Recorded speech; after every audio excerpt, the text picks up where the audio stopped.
I'm happy to welcome everyone. Thank you for being here today for our October 6th, 2022 program, Congressional District 4 Debate. Today's program is co-hosted by the City Club of Springfield, the League of Women Voters, and the City Club of Eugene. And my name is Karen Knutson, and I'm the president of the City Club of Eugene. Today is the fifth program of our 2022-2023 programming year, and we are delighted to have all of you with us for this important program. Support for today's program is provided by our members and both business and in-kind sponsors. You too can help support your local City Club's weekly programs and missions by becoming a member. And in the case of the City Club of Eugene, you can find that information at thecityclubofeugene.org. I also want to thank today's diamond sponsors, Kaiser Permanente, which exists to provide high quality, affordable healthcare services and to improve the health of our members and the communities we serve. You can learn more information at www.kp.org. The University of Oregon has helped Oregonians to question critically, think logically, reason effectively, communicate clearly, act creatively, and live ethically since 1876. And you can find more information at uoregon.edu. Peace Health has been proud to serve Eugene, Lane County, and beyond as your hometown healthcare provider for more than 80 years. The Peace Health mission is to keep you and your family healthy, and you can learn more at peacehealth.org. Lane Community College transforms lives through learning. LCC provides comprehensive, accessible, high-quality educational opportunities that promote student success. And for more information, you can visit lanecc.edu. And thank you also to the City of Eugene and to Lane County for their support of this program. Thank you as well to today's gold sponsors, the Network Charter Schools, Sacred Earth Botanicals, Hummingbird Wholesale, and of course, thank you to our award-winning public radio station, KLCC FM 89.7, for airing City Club programs on Monday nights at 7 o'clock. It is now my pleasure to hand off the mic and introduce Paula Grisafi from the League of Women Voters, and who will welcome our Congressional District 4 candidates. Hello, my name is Paula Grisafi, and I'm Voter Service Chair for the Lane County League of Women Voters. The League of Women Voters of Lane County, Umpqua Valley, and Coos County, and the public libraries of Coos Bay, North Bend, and the Scioto Public Library District are pleased to co-sponsor this candidate forum. The League is a nonpartisan organization that has been registering and educating voters, fostering civil discourse, and supporting voter rights since its establishment in 1920. We encourage informed and active participation in government. The libraries do not endorse any candidate or political views, but do partner with nonpartisan organizations to provide information that serves their patrons and voters in their community. Thank you. Tiffany? Thank you, Paula. Good afternoon, everybody. On behalf of the Springfield City Club, I'd like to just start by thanking all of our candidates who've joined us here today to provide this opportunity for voters to learn about these candidates running in Congressional District 4. My name is Tiffany Edwards, and I'm the president of the Springfield City Club, and we are very pleased to be bringing you this program today in partnership with the City Club of Eugene and the League of Women Voters and our broadcast partner, KLCC. I am going to send it over to Len Goodwin with the Springfield City Club to share some specifics about our format today, and then we'll get started. So thanks so much. Thank you, Tiffany. We will start with opening statements by each of the candidates. They will proceed in alphabetical order. Mike Beilstein first, and then Val Hoyle, Levi Leatherberry, and finally Alex Scarlatos. After the question or the opening statements, Chris Lehman, our moderator, will begin to put questions to each of the candidates. Somebody's got the video. Each candidate will have 1 minute to answer every question. We will again proceed in alphabetical order and will rotate around. For example, Ms. Hoyle will get the first question, and then Mr. Leatherberry and Mr. Scarlatos, and finally Mr. Beilstein, and we'll just keep rotating around. There will be no rebuttals. At the end of the program, about 1:22 or so, we will go back to each candidate for closing statements. They will proceed in reverse alphabetical order, 2 minutes each. Each of you who are on either the Zoom call or watching us on Facebook are encouraged, if you wish, to submit questions that can be reviewed by Chris Lehman. On Zoom, you should post them in the Q&A window. On Facebook, you should post them as comments, and we will get them to Chris, and Chris will ultimately make the final decision. With that, I will turn it over to, first of all, Mike Beilstein for his opening statement, and I will now disappear. I want to thank the Eugene and Springfield City Clubs and League of Women Voters for this opportunity to be seen and heard by voters. I'm a longtime member of League of Women Voters, and I consider the bulwark of protecting democracy. I've been a member of City Club of Corvallis since its inception, so I'm a supporter of these organizations. As a third-party candidate, you might question my participation in the election. You're welcome to think of me not as a third party, but as an anti-party candidate. The two major parties, Democrats and Republicans, have a lock on political power, but they're just two brands of the same political product. The owners of the finance industry, that includes banking, Wall Street, insurance, and real estate, and the fossil fuel industry and the arms industry are the controllers of political power in this country. And they control the policies which the Democrats and Republicans can implement through legislation and executive action. The Green Party represents the opposition to the control of political power by the oligarchs that finance fossil fuels and war making. The Green Party represents the values of people, planet, and peace. If you want universal access to quality health care, if you want a living wage for all workers, if you want an immigration system that doesn't create an underclass of exploited slave laborers, if you want access to elected officials that doesn't require a $100,000 campaign contribution, if you want free tuition for preschool through graduate school and an end to crippling student debt, if you want a transition to clean energy and a post-carbon economy, if you want a balanced federal budget that isn't bloated by arms spending that only makes the world a more dangerous place, if you want to divert the country from the disastrous course towards global war and climate chaos, then vote green, register as a green voter, and get involved in organizations that hound elected officials to act for the will of the people rather than for the protection of the wealthy. Thank you. Thank you, Mike. Our next opening statement will come from Val Hoyle. Hi, I'm Val Hoyle. I'm your Labor Commissioner, and I want to thank the League of Women Voters. I want to thank the Eugene Springfield City Club for giving us this opportunity, and the other three candidates for stepping up to run. You know me, people here know me because I've lived and worked in this community for 22 years. This is, we moved to Oregon on the basis of the quality of life and the reputation of the school district. We wanted to raise our children here, and we did. I've volunteered for PTOs. I've worked on school ballot measures. I had the honor of representing West Eugene and Junction City for 7 years, and I've had the great honor to be the Labor Commissioner for the entire state of Oregon for the past 4 years. I hope to have the honor of representing the 4th Congressional District in Congress. In this debate, you get to make some very clear choices. Because there's a vast difference between the candidates. You know who I am. I've always stood up for working people, always stood up for jobs. I have support from across the political spectrum, and I am a strong Democrat.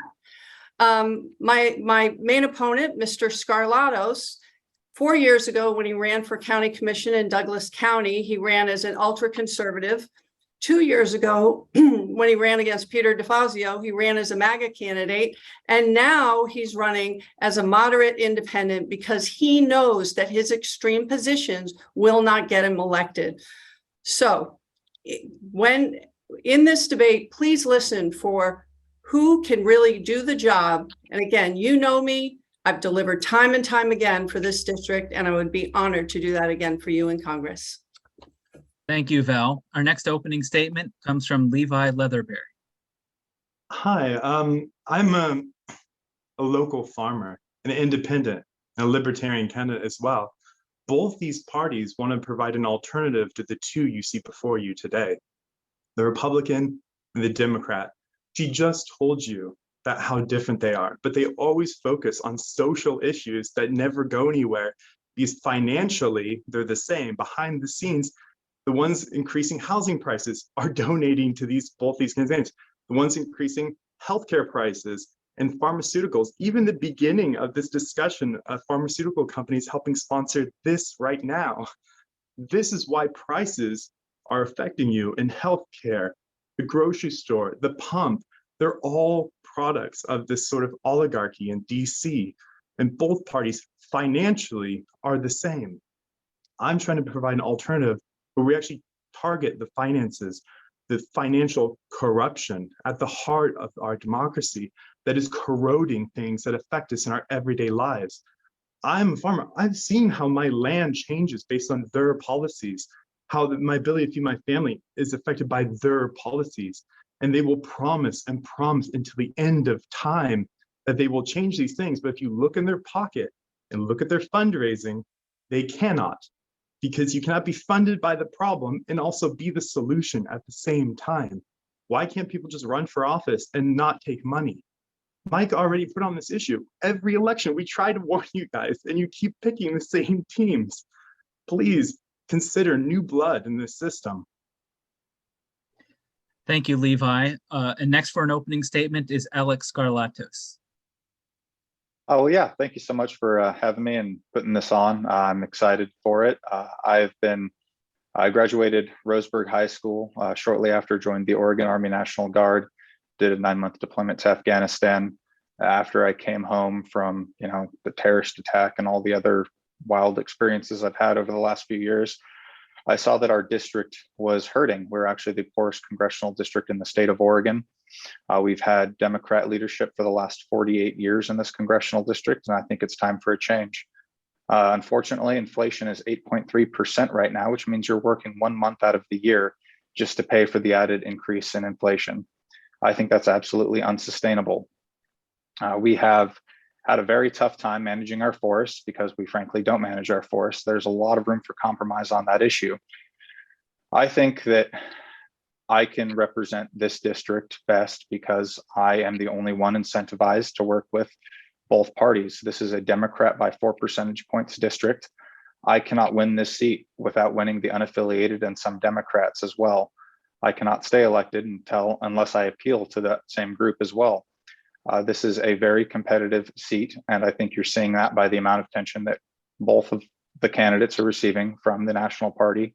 But at the end of the day, when I served in Afghanistan, I didn't ask my squad mates, I didn't ask other people in my platoon if they were Republican or Democrat. We just focused on the job. And if elected as your congressman, I'm just going to focus on the job, and the job is representing the people of Oregon's 4th Congressional District. And I look forward to working with anyone that can help us reduce the cost of living, reduce inflation, reduce healthcare costs in the 4th Congressional District. So thank you so much for having me. Thank you to each of our candidates for an opening statement. We'll now move into a series of questions. As a reminder, you can submit a question using the chat function or making a comment on the live stream. And candidates will have 1 minute each to respond to the questions. They can see a timer on the screen, and so please pay heed to that. We are already getting some submitted questions, and some of those I will sort of attempt to summarize and include. Also, if a candidate wishes for me to repeat the question, I'll do a brief summary of it to remind you of the topic if necessary. So we'll be continuing in alphabetical order. For the opening statement, we started with Mike Beilstein. So for this question, we'll start first with Val Hoyle. Val, the winner of this election will take a seat in the U.S. House that was held by Peter DeFazio, a Democrat, since 1987. Some candidates in this race have no memory of a time when DeFazio did not hold this seat. 2 of you have appeared already on the same ballot as DeFazio in an attempt to unseat him. Of course, Representative DeFazio is not on the ballot this time around, but like him or not, he's been a significant presence in the 4th District for a generation. How would you sum up Peter DeFazio's time in office? Thank you, Chris. Peter DeFazio is not only a friend, but has been a political mentor. I've knocked on tens of thousands of doors in this district over the past 22 years, and people would say, I only vote for 2 Democrats, you and Peter DeFazio. They'd say, I might not agree with him, but he'll fight for us and he'll tell us where he stands. I think that Peter is authentic.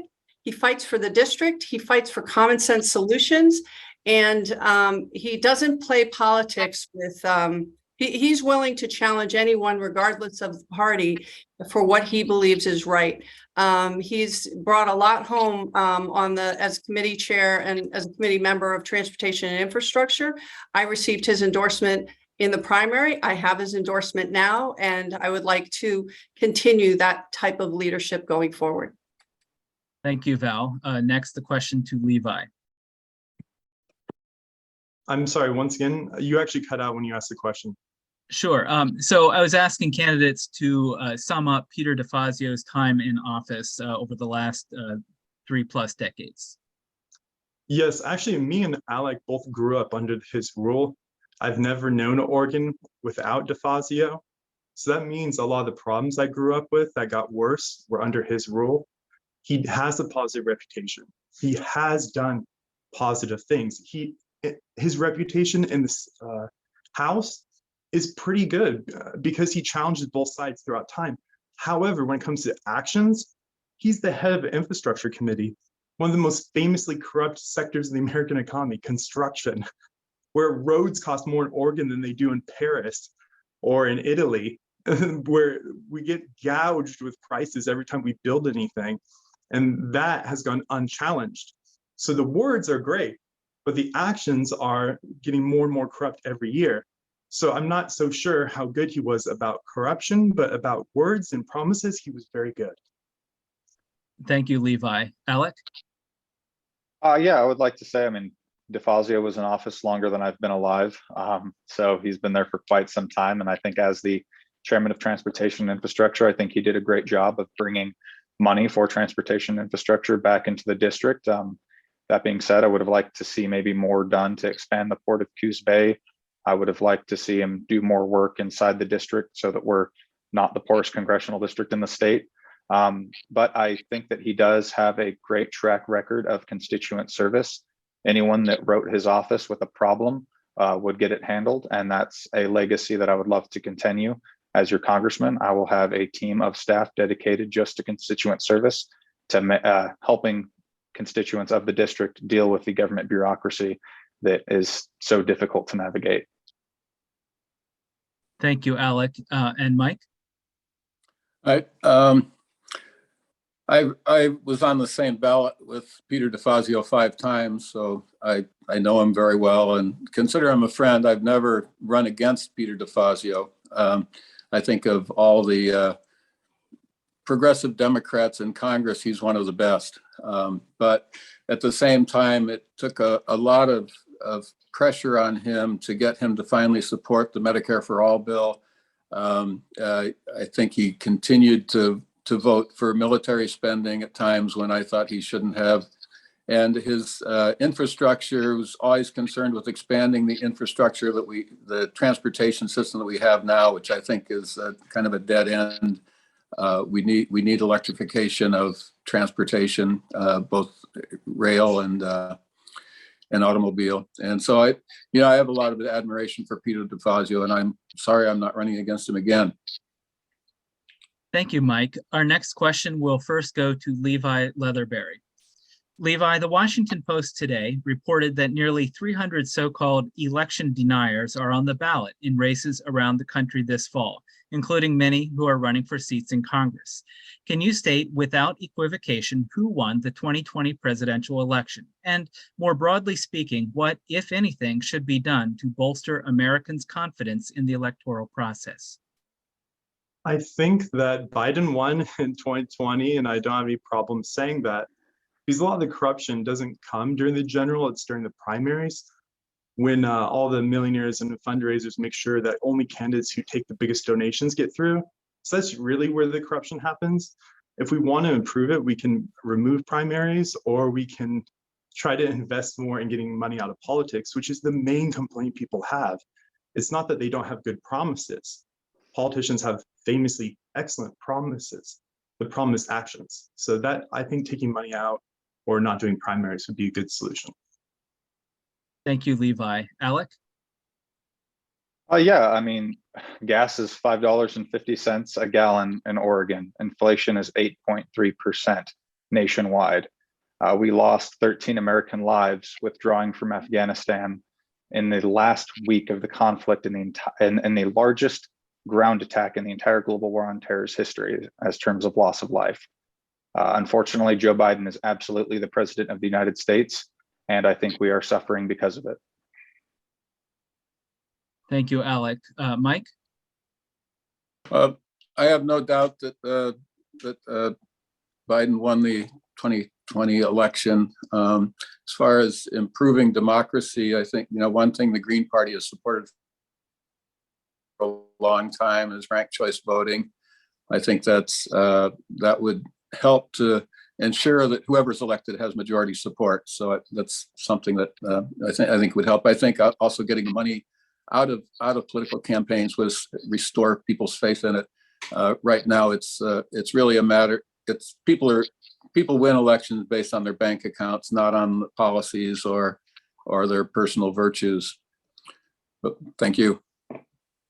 Thank you, Mike. And Val?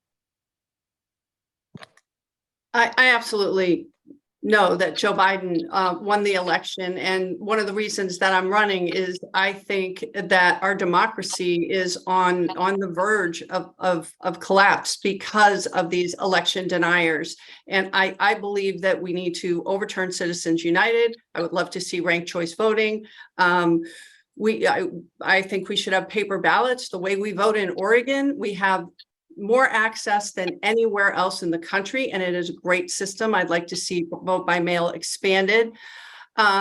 But again, undermining the integrity of the vote goes to the very heart of our democracy. Mr. Skarlaus's consultants clearly coached him on what to say, but they should look at his social media, because just weeks ago, he liked a tweet saying the 2020 election was rigged by the FBI. And last year, when asked if Biden won the election, he said no comment. So I've been consistent throughout. Biden won the election, and I'll work on voter integrity when I get to Congress. Thank you, Val. Our next question will first go to Alex Skarlatos. A Supreme Court ruling this year essentially turned over regulation of abortion to individual states. More recently, Republican Senator Lindsey Graham introduced a bill that would ban most abortions after 15 weeks of pregnancy nationwide, apparently overriding many state laws on the issue, including Oregon's. If elected, would you vote for Graham's bill? No, I would not vote for Lindsey Graham's bill, and I would not vote for any bill that bans abortion in the United States. I mean, the Supreme Court literally just ruled that it's a state issue. Republicans can't have it both ways.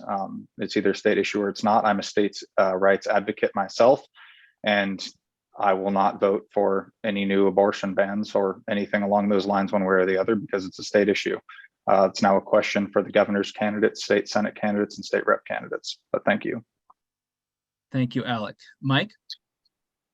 I think Graham's bill has no chance of passing, even if the Republicans get a majority in the House in this election, which I don't expect is going to happen. And I think it was a matter of virtue signaling. It's for the benefit of those people who want to make abortion an issue and think that they can gain votes by this rather unpopular approach of banning abortions. So I support the rights of women and all people to get the medical care that they need on the basis of their own desires and their healthcare providers. Thank you. Thank you, Mike. Val?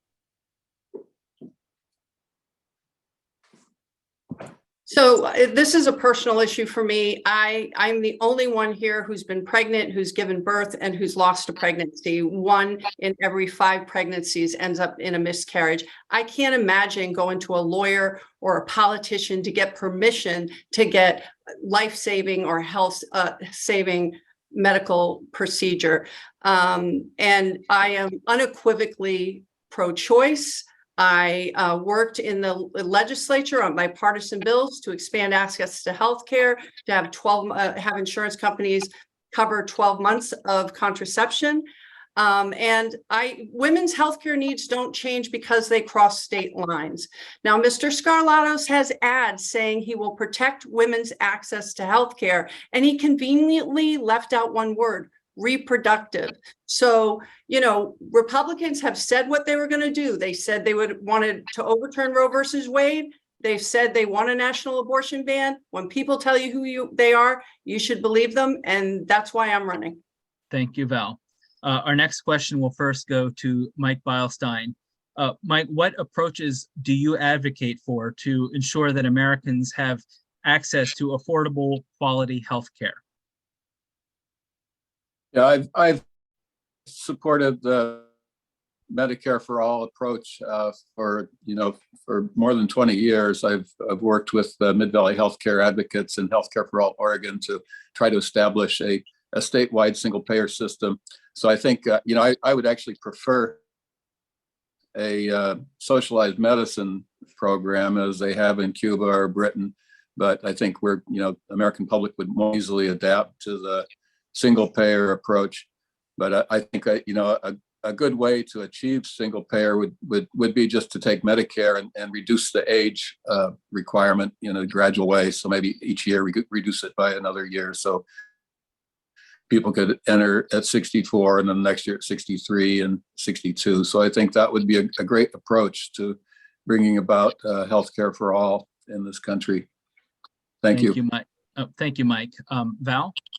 I have a lot of background and have done a lot of work in this area, whether it was with the United Way 100% Access Coalition in Lane County, working to bring affordable quality healthcare to Lane County residents when we had a 21% uninsured rate before the Affordable Care Act. After the Affordable Care Act, worked to expand healthcare to children, to pregnant women, and to many millions, over 1 million Oregonians.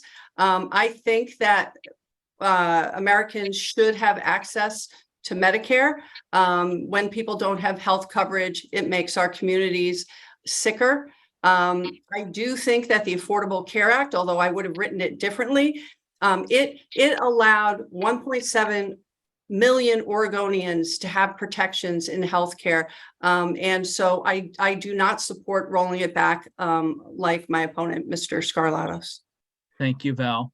And Levi, I apologize. I believe I neglected to let you answer the previous question about Lindsey Graham's abortion bill. So we'll give you a little bit of extra time if you want to include that in your answer here about affordable quality health care.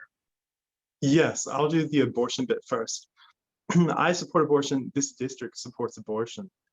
And those rights on a state level actually make more sense to be able to delegate that on a state level, as that's how the Democratic system works. But the real question you have to ask is why, when the Democrats had super majorities for many years, they didn't codify it. If that was so important to them, why didn't they codify it? Decade after decade, opportunity after opportunity, thousands of options. It's probably because it's very good to talk about in every election. And so not having it just be a law allows you to endlessly talk about it and fundraise and distract from the fact that trillions of dollars went missing in the last COVID stimulus, mostly to people who had inside connections to DC and the Republican and the Democrat Party. So we don't talk about money, we talk about these social issues forever. As we go to the later issue, healthcare, Val Hoyle was just talking about healthcare. She's one of the biggest recipients of pharmaceutical money, big pharma money in this state, especially in this race. Has a long relationship with like Eli Lilly and all these big companies, and affecting even the prices of things. So you cannot have affordable healthcare while you're on the team increasing the cost behind the scenes. So yes, you can promise more people get covered. That just means more money in your pocket because you're getting bigger profits off of every individual. So unless we take out pharma money in these decision making, it's never going to be affordable. You're just getting ripped off from the right or the left. They're both getting billions of dollars. It's one of the main funders. So if we want it affordable, we got to lower the cost by actually going after the people, price gouging the American public. Thank you, Levi. And the question now goes to Alex Scarlatos about affordable quality healthcare for Americans. Yeah, this is a huge issue, and it's been a long time coming. I wish we had more than 1 minute to answer this question. But I mean, I am in favor of the Affordable Care Act. I believe we need to protect people with pre-existing conditions. But that being said, there's, I think, some fixes that could be had to help lower the cost of healthcare. I think we need price transparency, number one. I think we need a favored nations agreement when it comes to pharmaceuticals and not paying drastically more money for the same pills that other countries pay when they have socialized medicine. And one of the biggest problems in American healthcare is the insurance-based model, and dealing with PBMs. Pharmacy benefit managers add an incredible amount of money to the cost of healthcare. The pharmaceutical companies have always made a lot of money, but the PBMs distribute those pharmaceuticals that are also owned by the insurance companies, get a huge portion of kickbacks, and they add a drastic amount of money to the cost of everyone's pharmaceuticals every year, and it doesn't even trickle down to the pharmacists. And definitely, we don't see any of the savings as the consumer. Thank you, Alec. Our next question I'll be reading verbatim was submitted by somebody who is viewing the live stream today. It will first go to Val Hoyle. How do you plan to address the housing and homelessness crisis across Oregon? First, I'm going to say that I haven't taken a cent of pharma money in this race. And as the only person that has had a need for reproductive health care, it would be a bigger deal for other people if they actually needed it. So housing and homelessness, I think the federal government has walked away from its obligations in working with communities, because rural communities and urban communities, there are different solutions, whether that is investing in behavioral health, addiction services, supports for people who, if they were housed, would be more stable, or whether it's fair housing enforcement. What I hear over and over again when I talk to employers is that one of the biggest challenges in finding employees is the lack of housing. So it is something that we need to work with local communities for local solutions, and I will partner with anybody to help make that happen in a way that works with, again, their local values and laws. Thank you, Val. Levi? I'm sorry to have you repeat the question again. My internet's not that great. That's quite all right. The question was, how do you plan to address the housing and homelessness crisis across Oregon? One of the big ways is to go after the price. So I've said this about healthcare, but it's true for housing as well.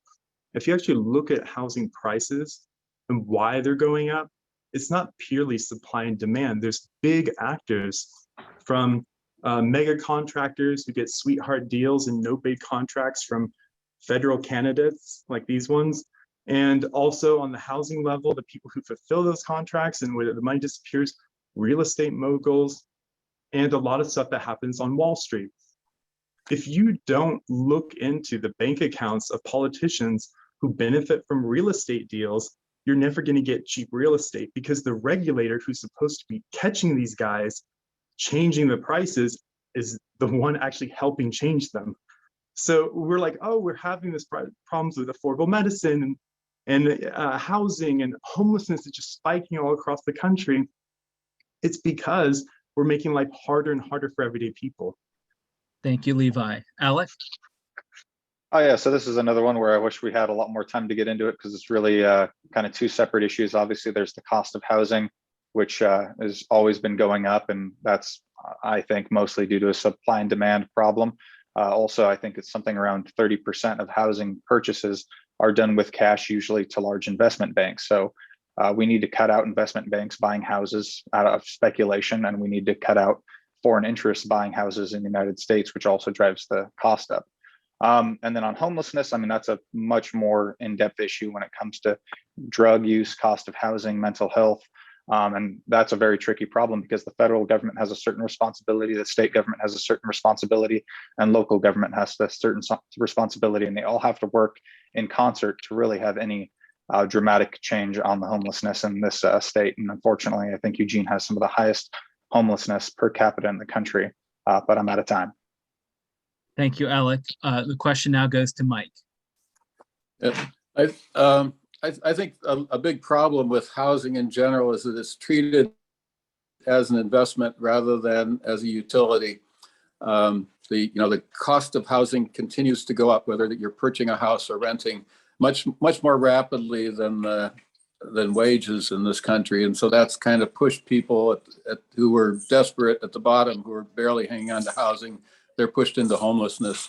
So I think that's the issue. I think that to take the finance aspect out of housing would be a good way to start increasing the availability of housing to everyone. And I think, to me, I think public housing is something, reputation in this country, but public housing where it exists has worked very well. And percent of homes are either public, they're publicly owned, or they are in cooperatives. And I think this idea of public housing, I think our government agencies at all levels should be investing in housing, which is kept out of the financial market because it's public. Thank you. Thank you, Mike. And just as a reminder for folks who are following along on the various live streams today, you can feel free to submit questions. I've already used one of those, and here's another question that was submitted. This question will first go to Levi. If elected, would you support a bill that would require candidates for president and vice president to release copies of their tax returns? Why or why not? Yes, because it's the main problem we have with these candidates, is that they're being influenced by money. And everybody knows it. That's why Congress has a 20% approval rating. And I know this is not just for the Congress, but it's universal to American politics that the money is what makes the decisions. And I've said this over and over again today, but that is probably that's like the choke point of all these policies. Anything you want to get done in America won't get done unless the person making money in charge gets a piece of the action. Unless we can change that, we're never going to get what we want as voters. Thank you, Levi. The question now to Alec. Yeah, I don't have a problem with that. I think it's a good start, but unfortunately, I don't think it really would solve what people think it would solve. I think something much more effective would be preventing members of Congress from buying stocks and investing, and especially in things that they actually have an interest in. I mean, Nancy Pelosi's stock portfolio outperforms Warren Buffett's. And I think that's absolutely insane. I don't think members of Congress should be able to own stocks. There's a lot of other things I think we need to change. I think we need to pass term limits in this country as well to prevent career politicians being in Congress for 50 years and making money on stocks and investments that entire time. Thank you, Alec. The question now, and as a reminder, the question was about presidential candidates needing to release tax returns, yes or no? Mike, what is your response? Yeah, I'm fully in favor of presidential candidates releasing their IRS. This was never an issue before Donald Trump, and Donald Trump, basically used this failure to disclose his tax returns as to cover up criminal activity. So I think that's that it was not an issue in the past, but it certainly has become an issue with Donald Trump. So I think a law requiring disclosure would be very useful to the country and expose people like Trump. Thank you. Thank you, Mike. And Val? Absolutely. Again, this was what people did until Donald Trump didn't show his tax returns because he had something to hide. And we shouldn't be electing people who have something to hide. I agree with Mr. Scarlatos about that members of Congress should not be trading stocks. And I also think that it's really important to overturn Citizens United and have transparency about who is funding campaigns, because whether it's how people make their money or who is funding campaigns, I think that people deserve to know. Thank you, Val. Our next question will first go to Alex Scarlatos. Last year, Congress expanded the child tax credit, putting additional money into the hands of millions of low and middle income households each month. Then lawmakers allowed the program to expire. Would you vote to continue this expanded child tax credit? And what other tools should the federal government use to fight child poverty? I at least on face value, I would vote in favor of it. I mean, I would have to look at the bill itself and the details of it, whether I could make a final decision or not. I mean, I don't believe in punishing people for getting married or having children or anything along those lines. I think that behavior should be encouraged in this country. And beyond that, I mean, I think that government itself puts way too much regulation on families and small business owners. I think we've seen that for quite some time in this district, and I would look forward to changing that as your congressman. Thank you, Alec. Mike? Yeah, I think something we've observed, or people looked at it closely, is one of the best ways to eliminate poverty is to give people money. That's the only real way you can eliminate poverty, and I think the child tax credit did that. It gave money to people who needed it, and it resulted in a reduction in poverty, and poverty amongst children especially. So so definitely I would support continuing or reintroducing this expanded child tax credit and other things such as health care for children, and I would ultimately support a universal basic income. I think that's income and security of access to the necessities of life is far more important than the access to work. So I certainly would support this continuation expansion of child tax credit. Thank you. Thank you, Mike. And Val?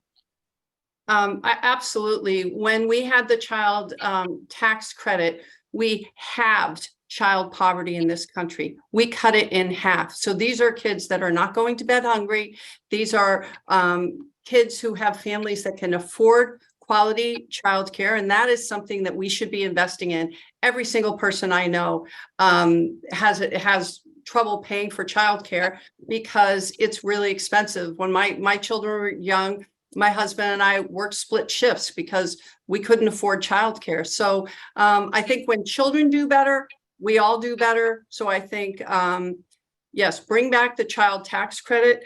And I would support family leave and, again, making sure that we have access to high quality childcare with a trained, well-paid workforce. Thank you, Val. And Levi? I think Val is correct on all her just statements. The Democrat Party is actually really good about this.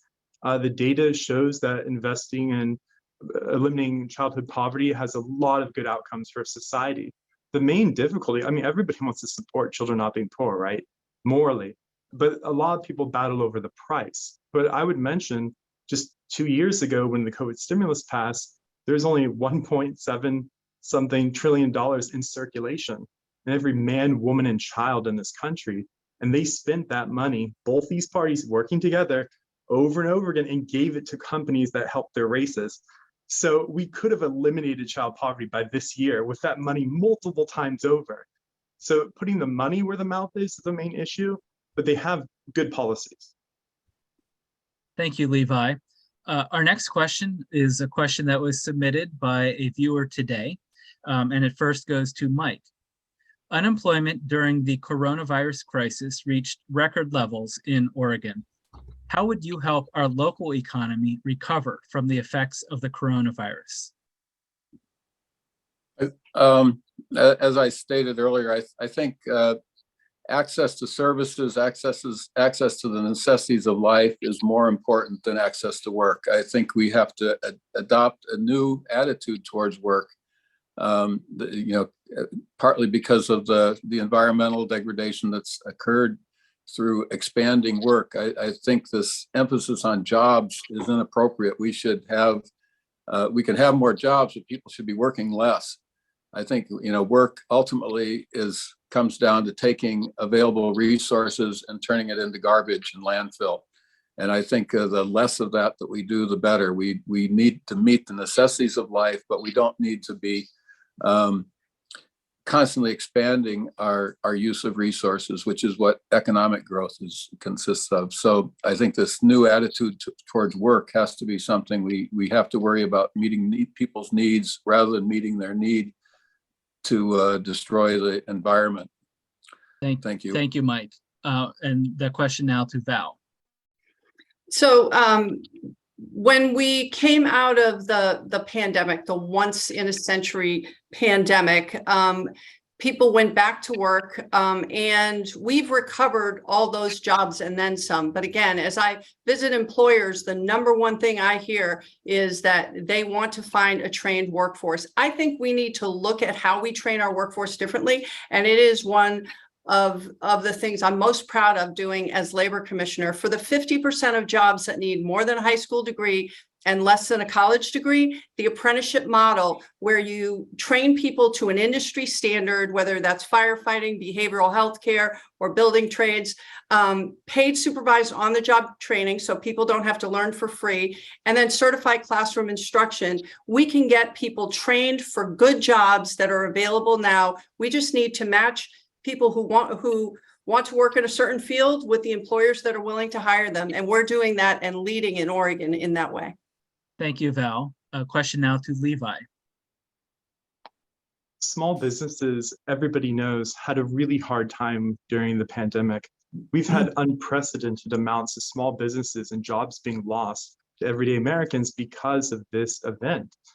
However, things like the Small Business Association giving most of their money to franchises who qualify as small businesses. If you're a hotel or a restaurant chain, all you have to do is get your local guy to claim, like he's McDonald's, owns McDonald's, he's local, he can claim to be a small business. That's not what most people mean when they talk about small business. So if we put the money in the correct place and we make the correct terms and actually invest in the working class and entrepreneurs, I think we can make a lot of progress in recovering from this pandemic financially.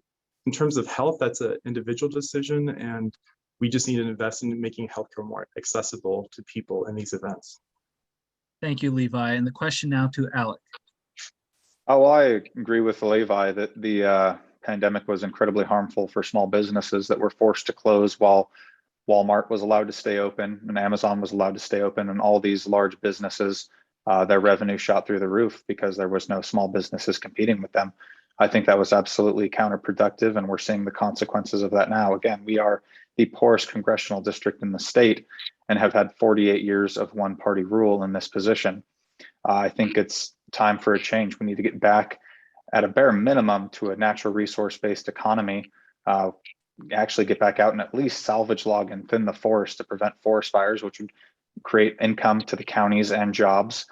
We need to get back to the fishing industry on the coast. We need to expand the Port of Coos Bay, and we need to get back to creating family wage jobs here in Western Oregon. Thank you, Alec. Our next question will first go to Val Hoyle, and turning now to foreign policy. Russia's invasion of Ukraine has been widely condemned. In the wake of recent military gains by Ukraine, Russian leader Vladimir Putin has mobilized tens of thousands of more soldiers and has ratcheted up talks of potentially using nuclear weapons. At this point in the conflict, what role, if any, should the United States play?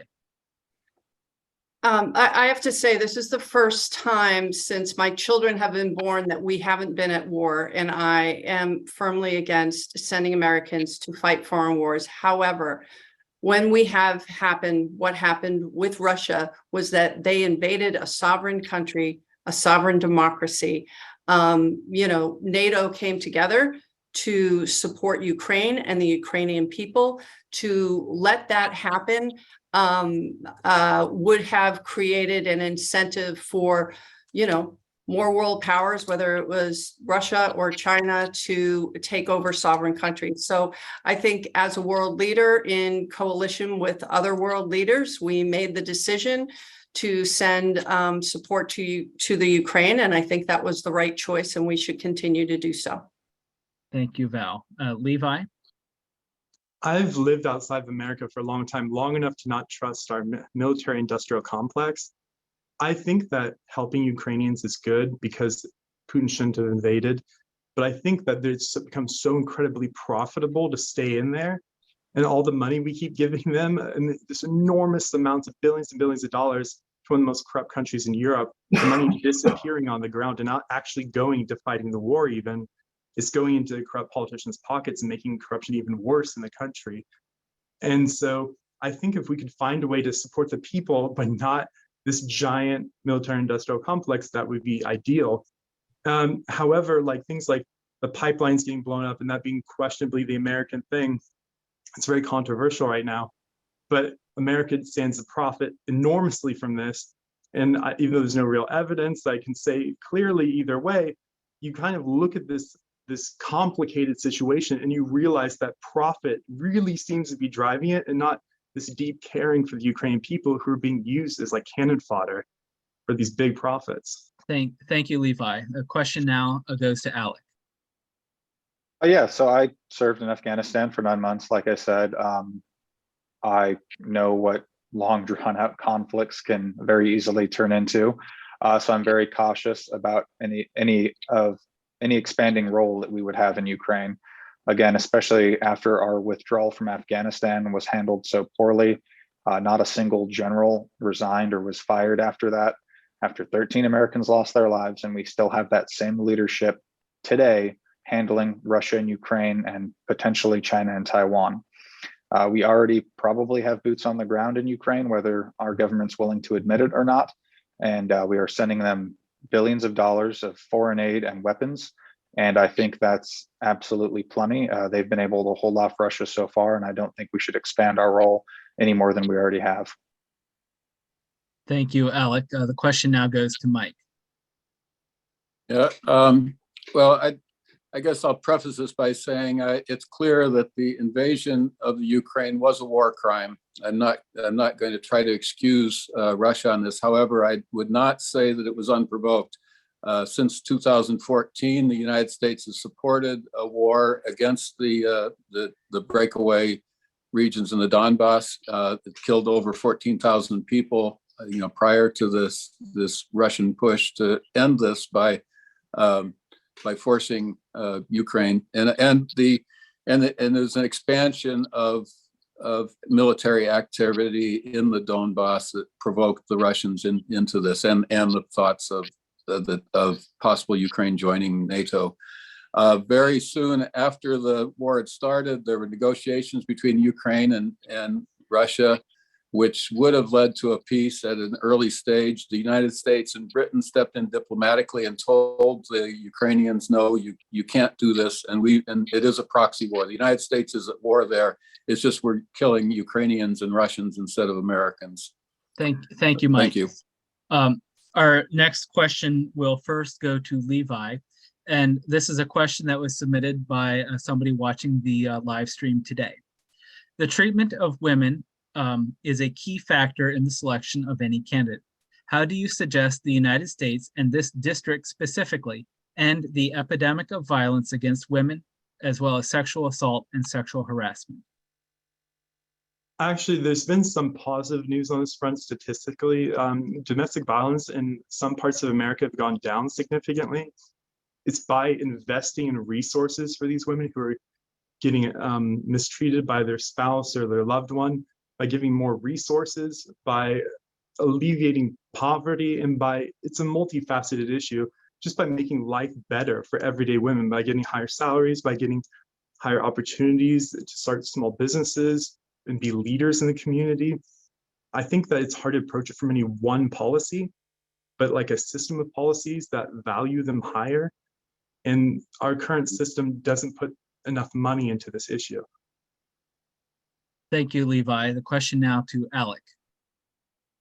Well, yeah, I mean, I believe that for all crime, which is on the rise, unfortunately, we need to put more funding towards law enforcement so they can respond to every crime.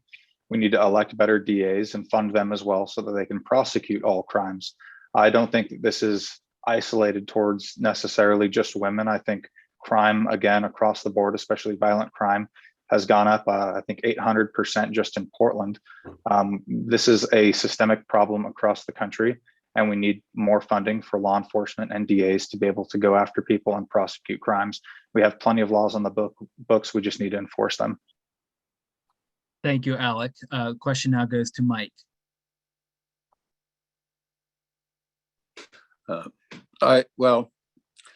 I think more attention needs to be brought to this. I agree that it is a systemic problem, but it's not a systemic problem of, specifically against women. It's a systemic attack on the working class of this country.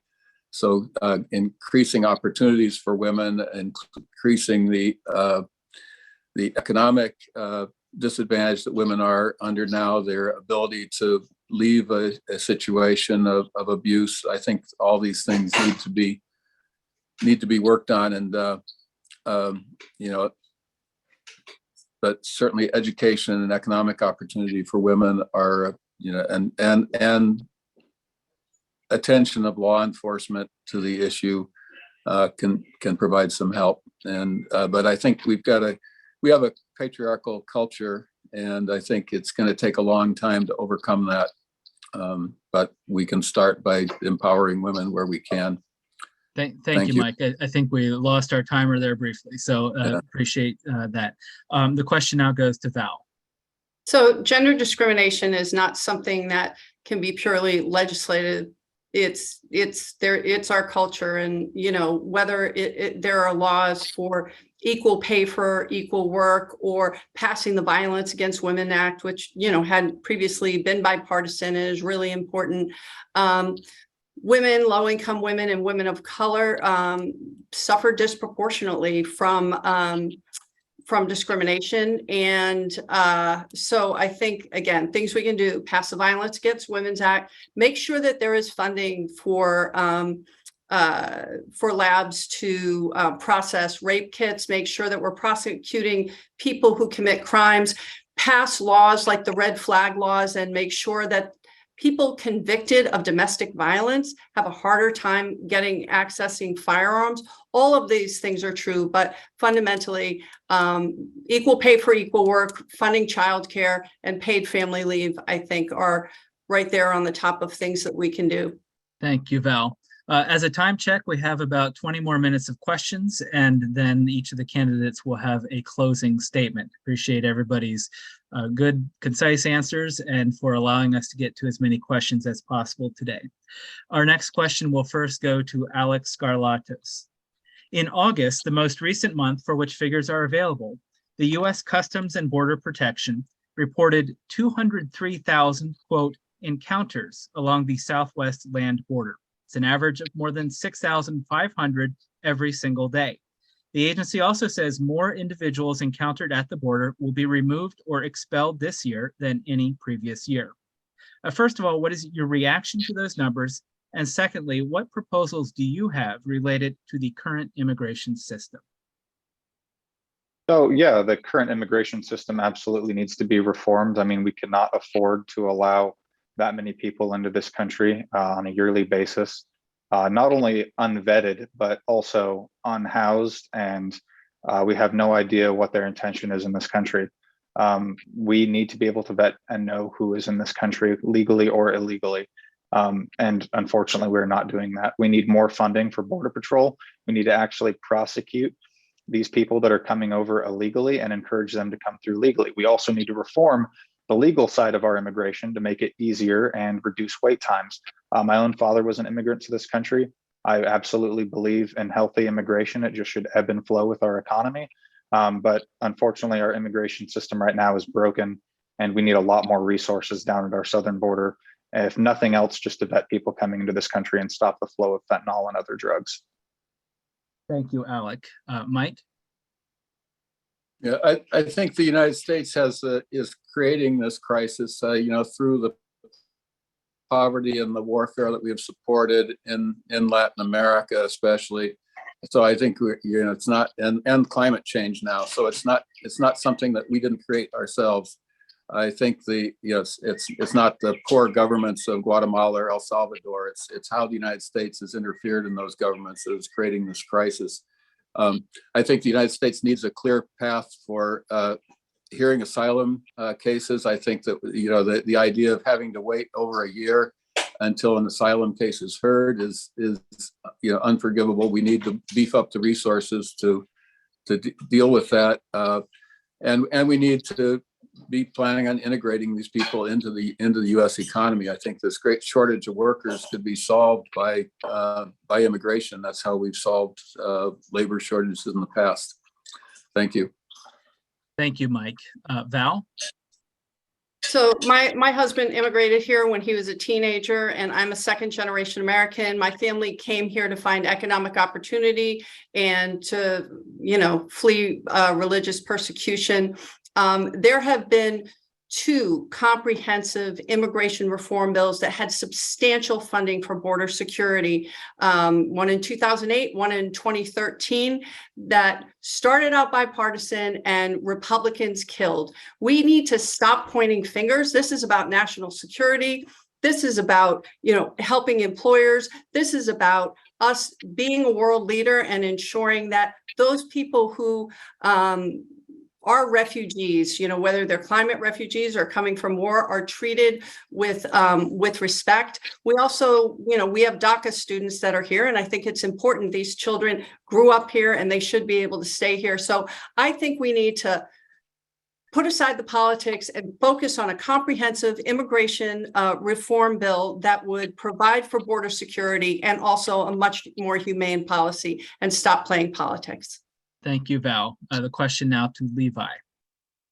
That was a good point she just made. Stop playing politics and a comprehensive immigration reform. Mike also made an interesting point about how the sheer numbers coming at us are actually about our policies in their countries, making it difficult to start a business in Guatemala, making it difficult to start a business in Honduras. Is our relationship with their economy has a huge effect on how many people come here, because they can't just live happily at home. And so both the international strategic aid package as well as comprehensive immigration reform at home could do that. But you have to ask yourself, why election after election, both the right and the left talk about immigration reform, but it never gets done? There's a black market in America for all the major companies like Walmart who use cleaners who are illegal immigrants, and to the tune of billions and billions of dollars. Also, these large waves coincide with the biggest opening signs everywhere. There's job opening signs everywhere after COVID. And so there's more jobs available, and they fill these jobs to the lowest wage people possible to get profits. And so that's why we don't have reform. Thank you, Levi. Our next question will first go to Mike Beilstein. Wildfires are an annual presence, seemingly, in the 4th District. As we speak, the Cedar Creek Fire is in its 3rd month now of burning the forest just 50 miles or so southeast of downtown Springfield. Even in October, wildfire smoke continues to blanket parts of the region. Right now, according to my phone, the air quality index in Oak Ridge is at 500, a level considered hazardous. What role, if any, should the federal government play in forest management? And would those policies reduce the scourge of smoke that plagues our communities each year?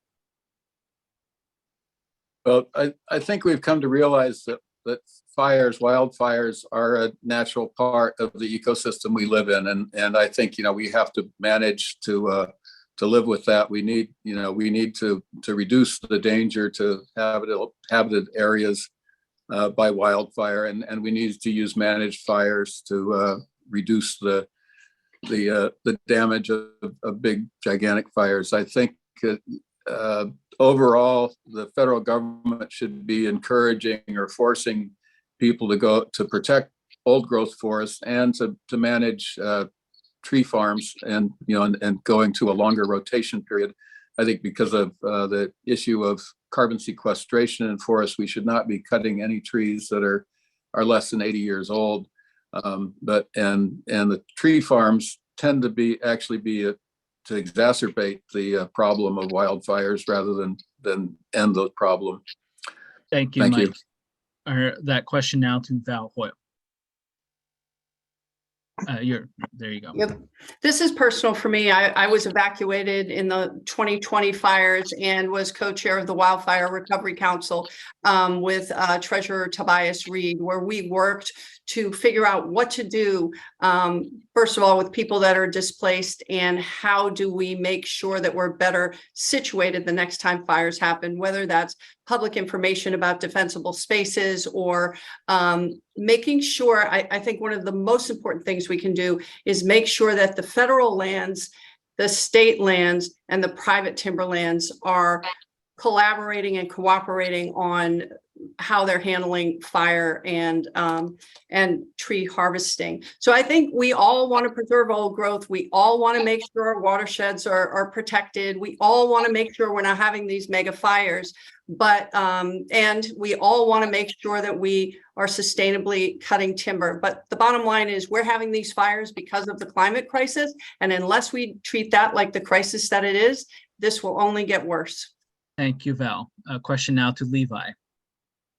She's correct. We want to preserve the old growth. We want to do a forest management strategy, as Alex is actually quite strong on this point. Like, there is a way we can manage it better to minimize fire and also preserve the nature and the environmental quality of the soils there. However, every year when a fire comes, it's basically like we're acting like we're surprised. And we hire all these private forces, this army of people who can charge whatever they want and always do. And we pay 8 times more than we did the same exact strategy 10 years ago. And so if we don't look at why these numbers, if we don't get a larger standing force in the state and at the federal level who are ready for these fires every year, we're going to pay these jacked up prices that make it so difficult to fight the fire because we don't have the money to fight the fire and we don't have the people ready to fight the fire. We have to kind of scramble to get all these private teams together. Thank you, Levi. The question now goes to Alec. Yeah, so this is actually one of the reasons why I got involved in politics, being down from Douglas County. I mean, we see these fires every year as well. I mean, 10,000 acre fire used to be incredibly rare, almost once a decade occurrence. And now we have multiple 100,000 acre fires sometimes in the same year. I mean, it's absolutely ridiculous. This problem has been going on for the last 30 years and it hasn't been solved. We haven't even taken steps towards solving it. There are some very common sense things we can do. We can thin the forest to prevent forest fires.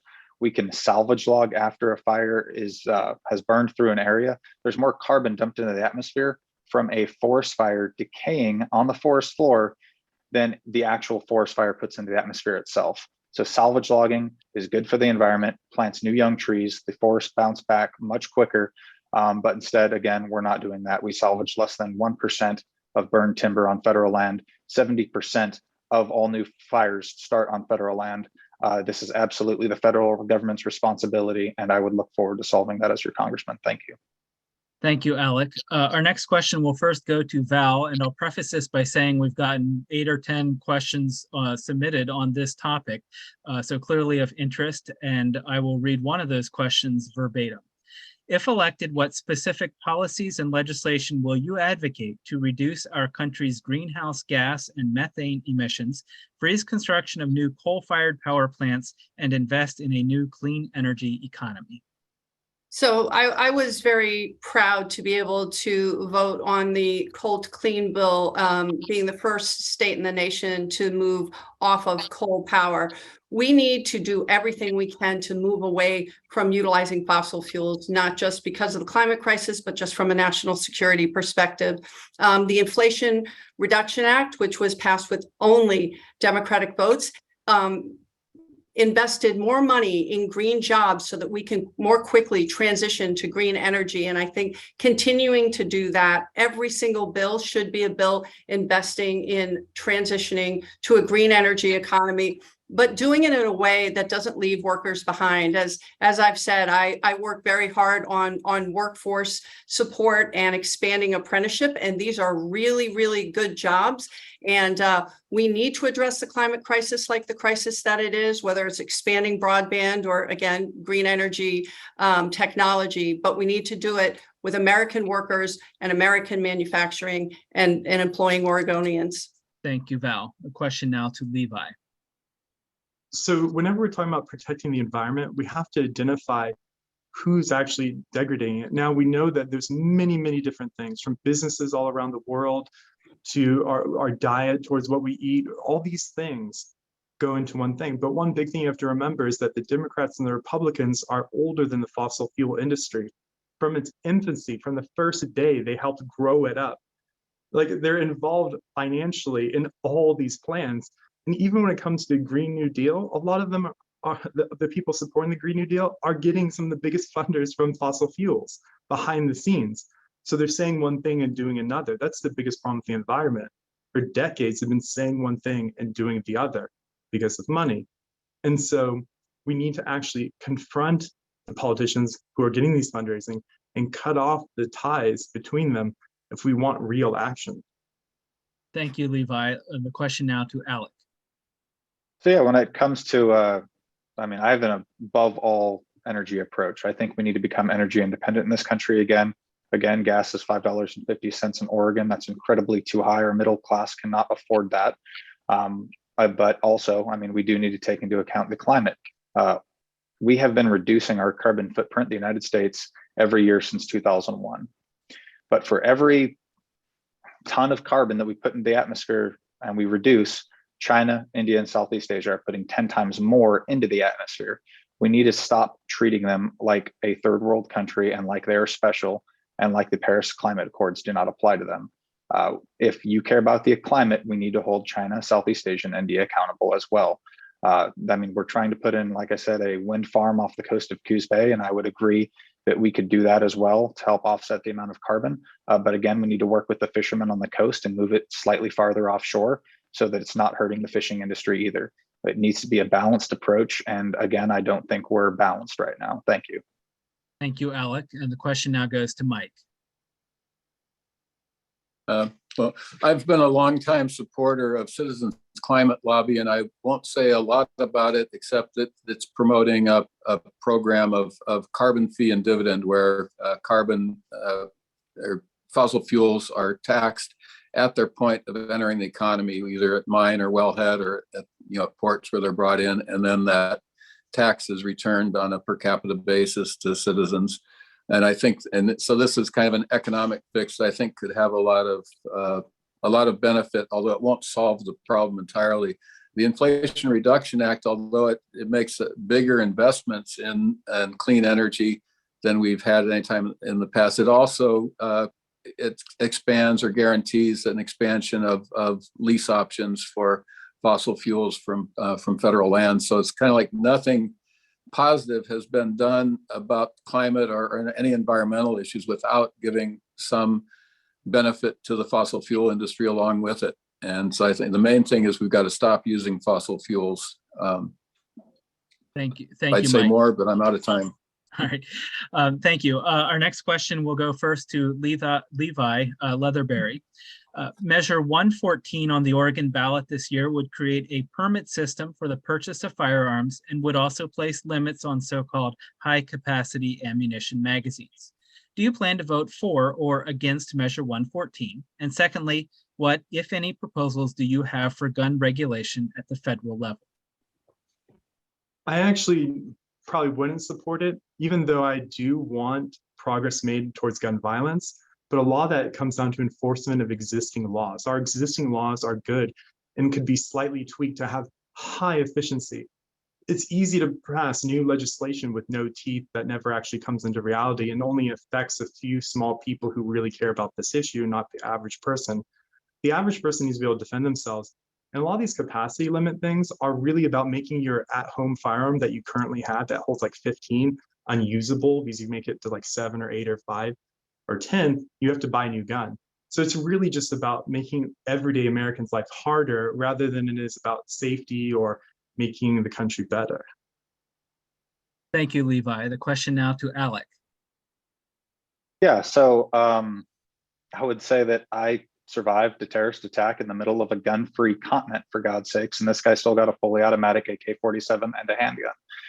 If someone's going to commit crimes, they're not going to care about breaking a few gun laws along the way.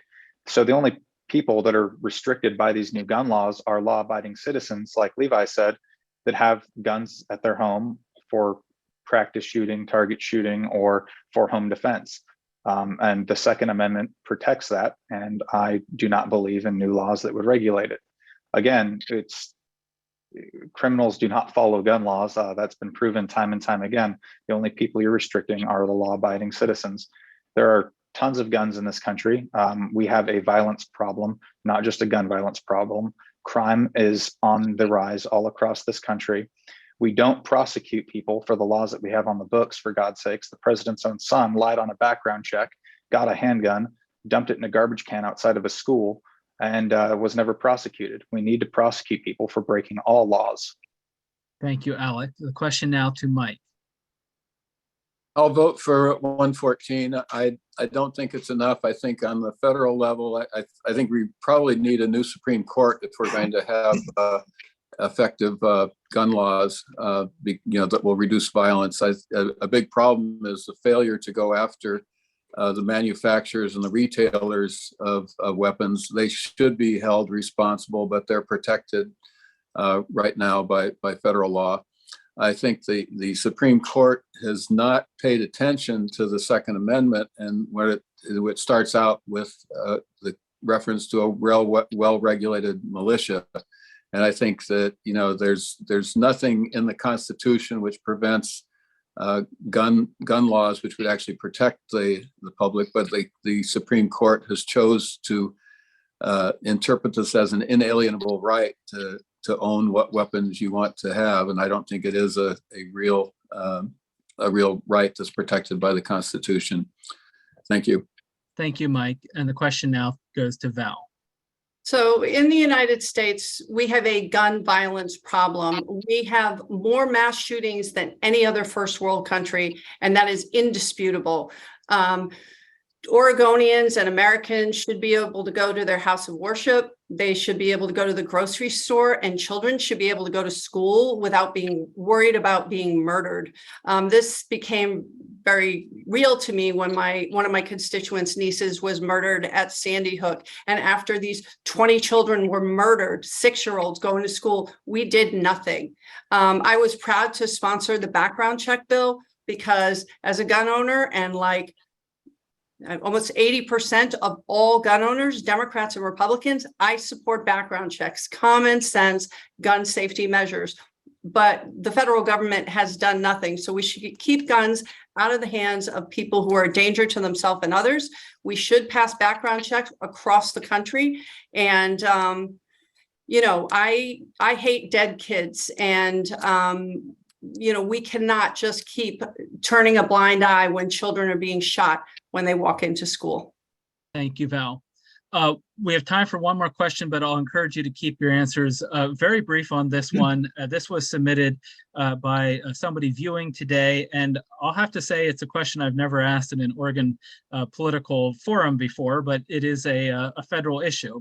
And we'll start with Alex, and the question is, do you support granting statehood to the District of Columbia? No, I do not.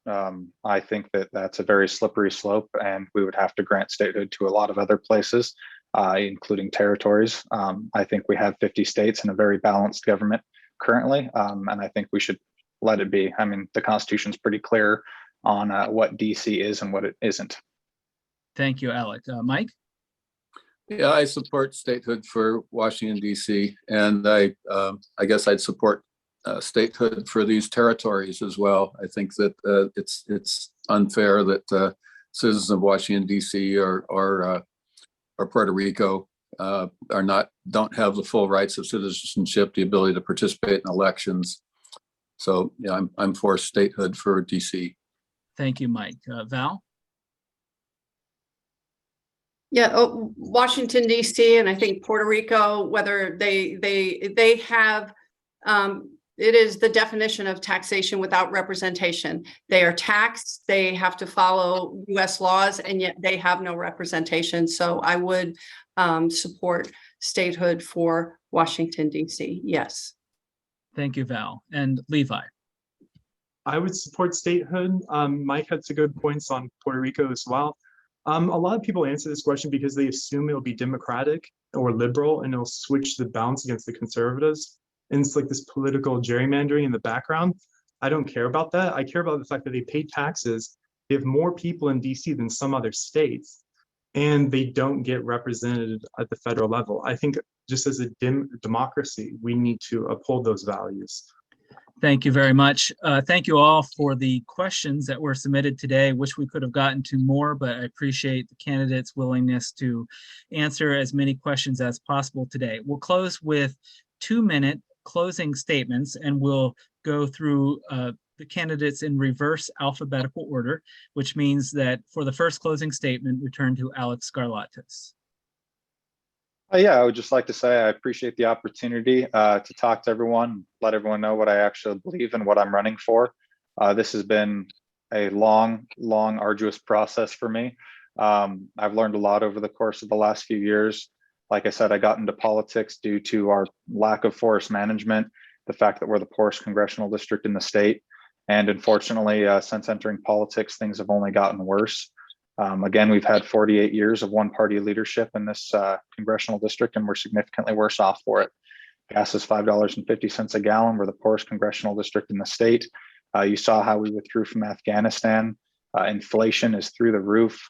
The national debt is something that my generation is going to have to deal with. I think it's time for a change in Oregon. We need new representation that's focused on the future. I am endorsed by a lot of people in Lane County, a lot of sheriffs as well, Sheriff of Douglas County, Sheriff of Curry County, Sheriff of Coos County, the former Sheriff of Lane County, Christine Lundberg, Mary Lee Woodrow, Jay Bozovich, Joe Piscineri, even David Lovell, the new county commissioner from Springfield. I'm the only candidate in this race that has to have bipartisan support to be able to win. Again, this is a D+4 district after redistricting. I have to win the unaffiliateds, and I have to win the Democrats and the Republicans, and I have to keep them on my side to stay elected in this district. I believe very strongly that we are headed in a bad direction in this country. Politics has gotten more divisive than ever. Our economy is doing terribly, and we need a change. We need a new direction, and I think I represent that for this congressional district. And if elected, I will bring a voice to the rural parts of the district that have been ignored, while continuing to represent the urban centers of the district. And I will represent everyone as your congressman, and I look forward to the opportunity. Thank you so much for having me. Thank you, Alec. For a closing statement now, we go to Levi Leatherberry. I'd say two big things is that there's money and there's party, and that's where everything goes wrong. This enormous amount of money both these candidates are receiving in the millions of dollars makes it so they can't confront people who are being corrupt, because then they can just point it back at them on any big issues. So you can't really tackle why things are getting worse. You can promote policies that require hundreds of other people to get your back and to agree with you. And that's where party comes in. Party, you cannot step 1 inch out of line from what they tell you in DC. This happened in my town, Eugene, just last year. Representative Marty Wildy, he talked about how the Democrats were redistricting this district to disadvantage Alex, which is true. They did do that, and it was on purpose. And he was against it. They cut him out of his own district to punish him so he can't run again. This goes to show you, you can never step 1 inch out of party line. So both these guys, they might be good individuals, but the money they've taken means they can't confront corruption. And the parties they have say they can't ever step out of the issue that is decided in DC by big donors. So you're not going to get any of these promises. This is why they have a 20% approval rating, both of them as a team. Bipartisan corruption, nothing happens because people ignore the power of money and party. I have neither. I can do things that are for my community, for District 4. I don't need to consult with DC or some big rich guy behind closed doors about what I'm going to do. I can just do it, and I can actually get results. Thank you, Levi. Our next closing statement comes from Val Hoyle. First of all, I want to thank everybody for giving us the opportunity to share our vision and why we think we would be the best people qualified for this job. People know me. I'm the labor commissioner. I have never represented a district where you could win with just one party. And this is a district that nobody can win with just one party. I think my experience as a third-generation union member, that's why I have the endorsement of every single union who's endorsed in this race.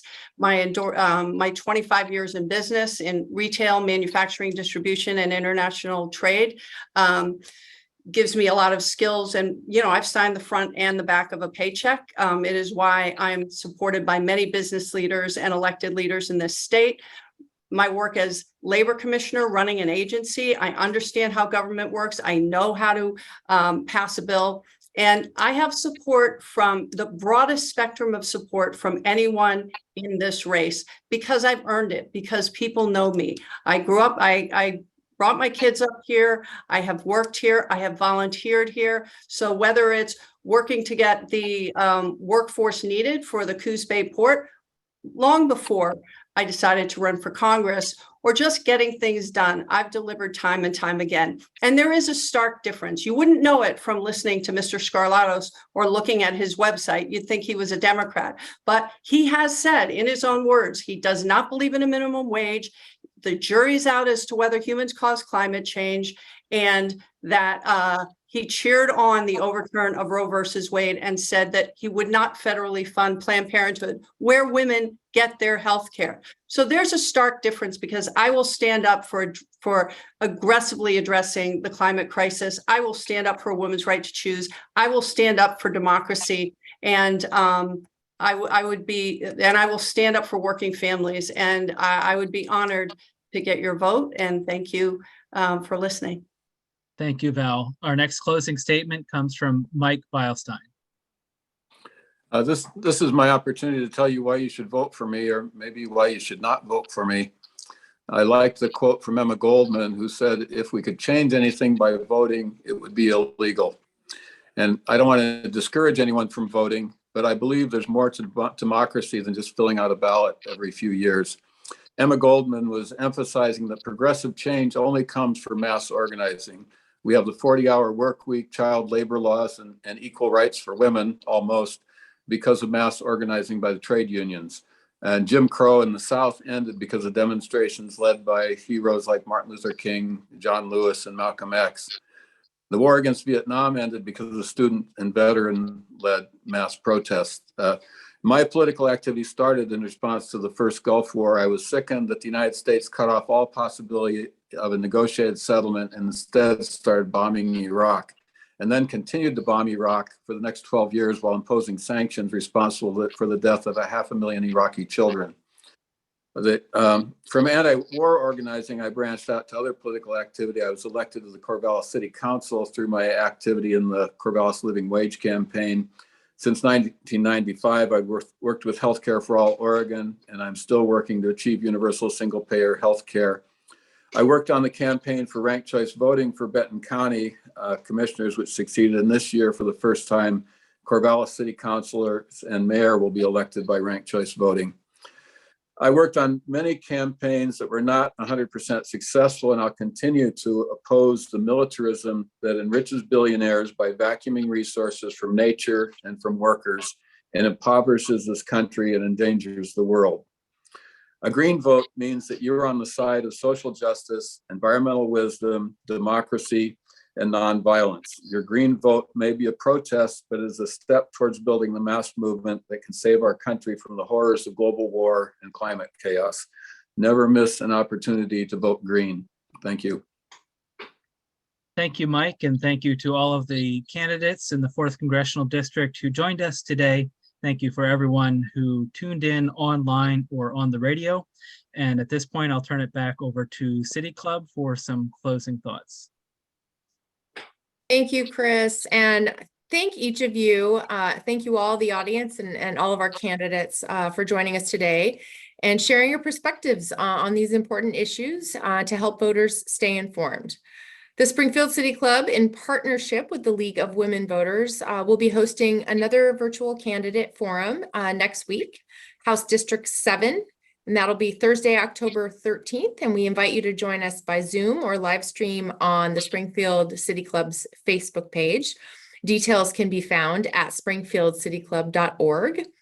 Also next week, on Friday, October 14th, the City Club of Eugene will host a program on ballot measure 111. Should affordable health care be a constitutional right?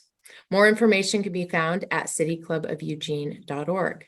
Again, thank you all for joining us, and this concludes our program. Thank you.